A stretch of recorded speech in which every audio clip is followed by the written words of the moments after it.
What's up, y'all? It's Flying Squirrel. I'm back from my vacation. I was in Brazil. I know I've mentioned that like 5 million times. I got to actually watch the end of this fight, but I wasn't able to make a video, so this is my recap video. I'm going to fill y'all in. I know I'm a few days late. As I was walking up, I saw Officer Joe Pfeiffer committing police brutality against Abus Magomedov. So I didn't really see this fight, but I was happy to see that my prediction was right. I think Atiba Gautier won. I don't know. Did he? I forgot if he won or not. Did he? Oh, poor guy. And then Youssef Zalal won by submission literally in like 2 seconds. But Khalil versus Yuri, Merab versus Corey, and Ankalaev versus Alex Pereira. Let's focus on these. Let's talk about these real quick. Starting with Yuri versus Khalil. So the first thing I noticed when this fight started, Khalil looked really undersized. Like Yuri Prohaska literally looked twice as big as him.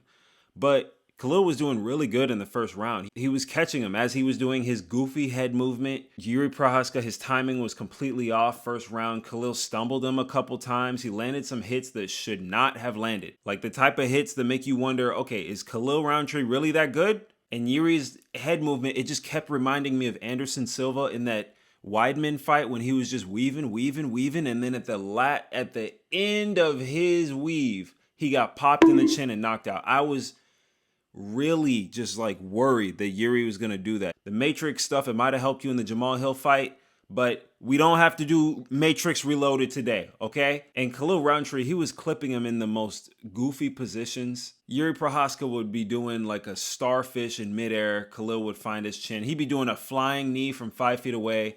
Khalil would just stick out his arm, touch the chin. Everything changed on the third round. In the third round, this became the fight of the freaking year. Yuri started getting his timing. His head movement started working. Khalil Roundtree started slowing down. It equaled out, and it started becoming a fight. And these guys were swinging for the freaking fences. It was absolute mayhem, absolute chaos. And it would have been the fight of the year, but Khalil started losing steam, which he always does. I think this is his main weakness. That's also what Alex Pereira, when he fought Khalil Roundtree, he said that. He said, yeah, like he burns out in the first round. So I'm going to let him go for the first 2 rounds, and then I'm going to get him once he tires out. You know, it's almost like if you have friends with a toddler. You ever had friends with a toddler and they'll just be like, just let him run around. Let him get his energy out. That's the same game plan as Khalil Roundtree opponents. Yeah, just let him run around. He'll be asleep in 2 hours, right? And so Yuri Prohaska, his physicality, he was weighing on the head.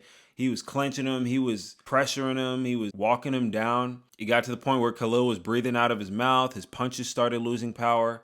And eventually, Yuri Prohaska finds the chin. Game over. Samurai's back. Samurai's been back. Samurai has one weakness, and his name is Alex Pereira. I don't know why he was happy that Alex Pereira won. I have no idea why he was in the crowds crying like he was at a wedding, knowing good and heck well this man has knocked you out twice. And he's your weakness. I don't know, man. I don't know. Let's get to the next fight. Corey Sandhagen versus Merab Dvalishvili. This kind of started out the same way. Sandhagen was stopping all of Merab's takedowns, and he was landing more shots, especially first round. Corey Sandhagen was dialed the heck in. Quick, like it was just like, it was like twitchy, like, I'm breaking you down. Corey Sandhagen looked like he was counting the milliseconds trying to find Merab's patterns, but he was doing very good. Even when Merab did get a takedown on him, he got straight up. Some of his knees were landing, and I'm sitting there. I'm starting to get nervous because I said I'm not betting against Merab, and I'm sitting there in this grimy bar in Copacabana, literally so grimy. There was literally dozens of hookers walking around this bar trying to find customers. I don't think they realize, hey, Poatan is fighting tonight. You can take your little hooker behind somewhere else. Go to the soccer game. We're locked in right here. Literally the most grimy bar. I'm sitting there with my wife and I'm telling her, babe, I promise you, the skateboarder from Denver is not winning this fight. I don't know what's happening right now. Why the skateboarder from Denver is stopping Merab's takedown. I don't know what's going on, but he just can't, okay? And then finally it happens. Okay, finally round 2 happened. What the heck was this, man? Round 2, Merab lands a barrage of punches and he drops Corey Sandhagen, but he doesn't get him out. But what was your reaction when that happened, bro? When Merab started beating Corey Sandhagen like he was prime Tito Ortiz, What the heck was your... It would be the same reaction you'd have if you saw a fish walk on land, right? If you saw a monkey speaking perfect English. You see Merab all of a sudden chin Corey Sandhagen and just start mogging him in the striking. I'm thinking, Merab, this isn't like you. Who are you? I don't even know who you are anymore, Merab. I don't even... Who is this guy? This is completely out of character. But I like it. All right. I like it, man. And Corey Sandhagen, this is making you look real bad. Because if you get knocked out by Merab right here, you're no longer in the striking category. Because Merab is definitely not known for his striking. You're no longer the mad scientist. You're a bad scientist, okay? But he survived. After this barrage, it was really just a typical Merab fight. He landed 30 takedowns in this one fight. And now he has over 100 takedowns in his career, and he's the first bantamweight to defend 3 times in 1 year. Merab Dvalishvili is the greatest bantamweight of all time. I don't care. I know Dominic Cruz had a good run. Dominic Cruz wasn't beating people back to back to back to back like this. He is having a GSP type run right now. And the only reason I don't even know why we're not really hyping him up that much. Because this is literally what GSP's run looked like. Takedown, takedown, takedown, takedown. Beat you up, beat you up, beat you up. Beat him up, beat him up, beat him up, beat him up. I was seeing double in the projects. He's doing things that don't make sense. But Merab, he had his signature long post-fight speech. While he was speaking, I paid my tab for my drink. People started leaving the bar. People started coming back to the bar. He was still talking. People started ordering other rounds of beer. He was still talking. Literally, the hookers surround. It was like vultures. I can't even... Brazil is so crazy, man. It was literally like vultures surrounding this bar. They would just rotate out like, oh, here's the thin hookers. Here's the thick hookers. Here's the dark skin hookers. Here's the light skin. I'm like, bro, come on. I'm just trying to watch the fight. And they're just looking around. It was so, man, repent and turn to Christ, man. Hey, bro. Repent and turn to Jesus. Jesus saves, man. You don't need them hookers. You need to get hooked on the Bible. Anyways, Merab was still talking. You could probably read the whole Bible. Merab would still be doing his post-fight interview. Dog, doing a podcast. Next fight. Oh, and here's a picture of me on the strip. So I predicted that Ankalaev was going to beat Pereira. That was the safe bet, right? The wrestler versus the guy who has no wrestling defense. But I wanted Alex to win. I wanted to have that experience in Brazil with his people. Como a galera, como os brasileiros. I wanted to have a cool champion again, too. An active champion. Fun fights. I wanted to have fun again in my life. I wanted to enjoy light heavyweight again. But I just saw all this evidence of Alex not being locked in, man. And I fell for it. I saw the Nina drama. I saw the camera crew. I saw the haircut outfit challenge. But what I didn't pay attention to, because I'm employed, is that when he was asking us about the hair color, and when he was asking us about, hey, guys, what kind of shorts do you think I'm going to wear? And I was looking at this guy thinking, are you freaking serious, Alex? Are you freaking serious? You're asking me about your haircut, dog? What I didn't realize is in the rest of that video, he's talking about how he ran 42 kilometers, bro. Oh, my God. Okay, I thought this video, he was just running like 2 miles, and they just had the camera in front of him to make him look tough. No, this guy ran 42 kilometers. Guys, that's a marathon, okay? That's a marathon. Y'all know how hard a marathon is? You don't just run a marathon. There's this saying, I've run a marathon, I've run plenty of half marathons. Anyone can run a half marathon if you train for it. Anyone can run a half marathon. If you try to run a full marathon, you could literally die.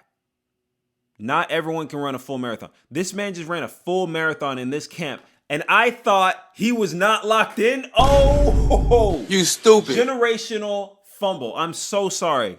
His camp was very serious, and he completed it. We didn't see the cameras during camp. We didn't hear Nina drama during camp. But when he came to Vegas, the work was already done. And then he said, oh, roll the cameras. Let's go. Let's ask him about T-shirts.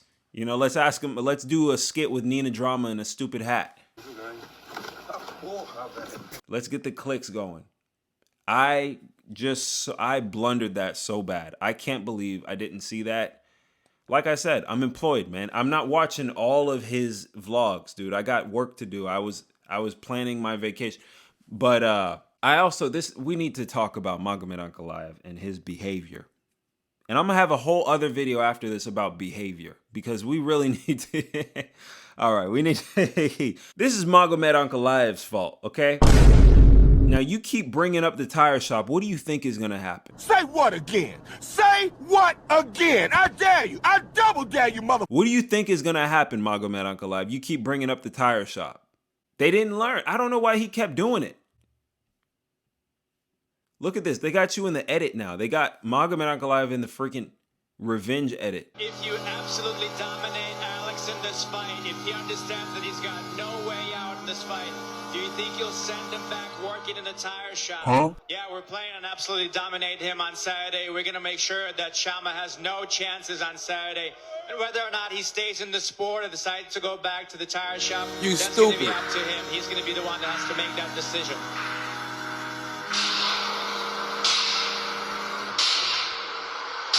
Okay, now me personally, Magomed Ankalaev, if I had a broken rib, I'm not talking trash, man. What is wrong with you? And don't hit me with the, oh, it was his manager. It was his manager, Ali. He had his Twitter. Nah, dog, I don't care. What my manager want to do, if my manager is getting on my Twitter and talking trash to Alex freaking Pereira, if anybody is getting on my Twitter account and talking trash to Alex freaking Pereira while I have a broken rib and I have to get in the ring, I'm telling my manager, get off my I'm telling my manager, get off my Twitter. Yo, bro, I have a broken rib, bro. Okay? When I shoot for this takedown, I'm going to have to shoot with my broken rib on primetime television, widescreen 4K TV right in front of him, this Muay Thai champion. Dude, I can't pity Magomed Ankalaev for that. I can't be like, oh, it was Ali's fault. No, Magomed had a part to play. And I'm not a big Magomed hater. I prefer I prefer everyone other than him. But I don't hate the guy. I feel bad for him, actually. But yeah, bro, I think they spam the tire shop stuff too much. And that's not when you don't do that when your rib is hanging off the hinges. Okay? Like, this fight was this was a huge grudge match for Alex Pereira. Like, he cared about this a lot. We could see by the way he started the fight, he was walking forward immediately. He wasn't, the last fight, he was bouncing around, feet in the sand. Oh my God, I don't know if I should, I hope he doesn't take me down. That's how Alex was fighting last fight. This fight, he's like, no, you kept talking about the tires. You kept talking about the tire shop.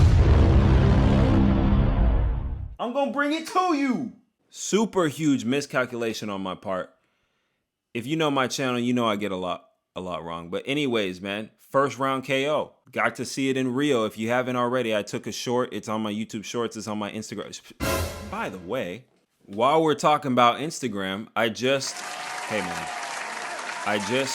started an Instagram channel. Please follow me on Instagram. I have nothing.